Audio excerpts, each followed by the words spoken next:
Many new guitarists wonder about their strings, how often they should change them, when they should change them, why they should change them, and how do they change them. Well, the reason you should change your strings is so you can keep your guitar in tune, sounding nice, and, well, it's just a good way to make sure you're still practicing. Alright, now to change your strings, first you're going to need a rag and some pledge or some kind of wood cleaner, just because when your strings are off, it's a good time to clean your guitar. You're going to need wire cutters and pliers, maybe pliers, a tuner, your sets of strings, and a lot of patience. Because if you're a new guitarist who's stringing your guitar for the first time, you're probably going to need another string pack because odds are you're going to snap one. It's just a habit. Not a habit, but it's just something that happens. Okay, now it's time to actually change the strings. First, you're going to take the wire cutters and you're going to cut up here at the top of the guitar where the strings are the farthest away from the wood, so just to keep it safe. You're just going to cut every string. And then as soon as you're done cutting every string, you're going to clear off all the excess from the top here at the tuning pegs. Get out of there.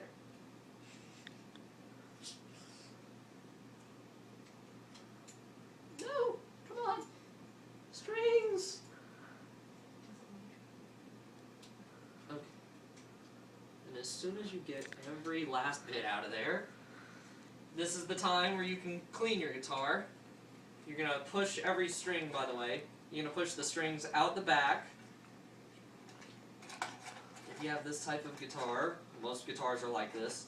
You push the strings out of the back and you can just pull them right out.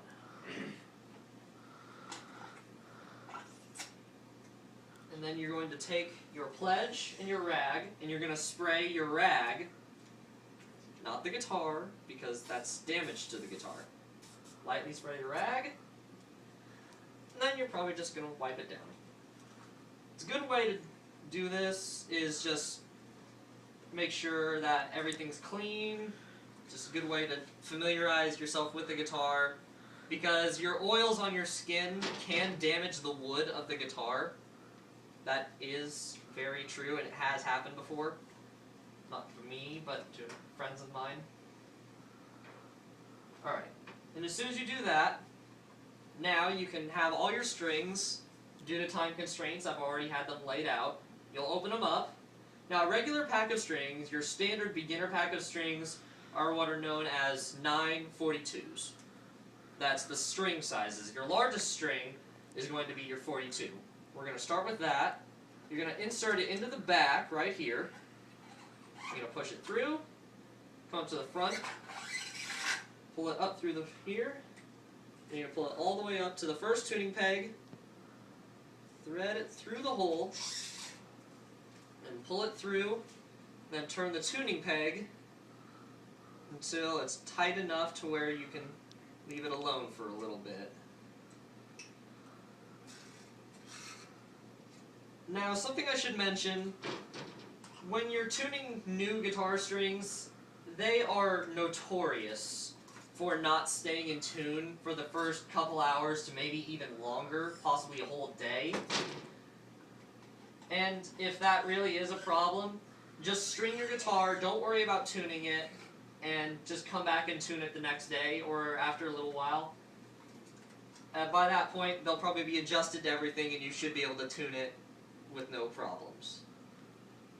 But until then, you can just do whatever with your guitar. You're going to twist the tuning peg up here until you can try and get it nice and tuned up. And this is where your tuner comes in. Most tuners you can probably get at a music shop for anywhere from $20 to maybe $40, give or take. But you're going to hold it up to your guitar, and it's going to tell you whether it's sharp or flat. Most of them, new strings, are going to be flat, so you'll have to tune up to your note. I'm actually a little sharp.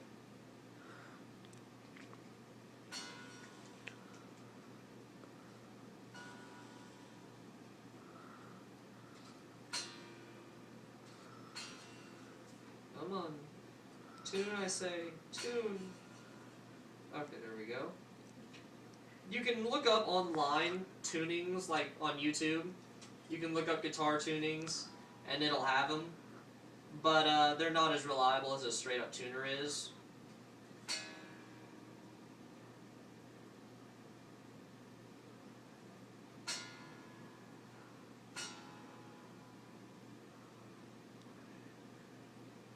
I don't know why it's not tuning right now.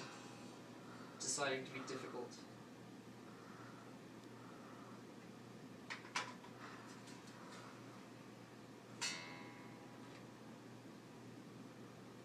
Well, it's a lot easier in person to tune them.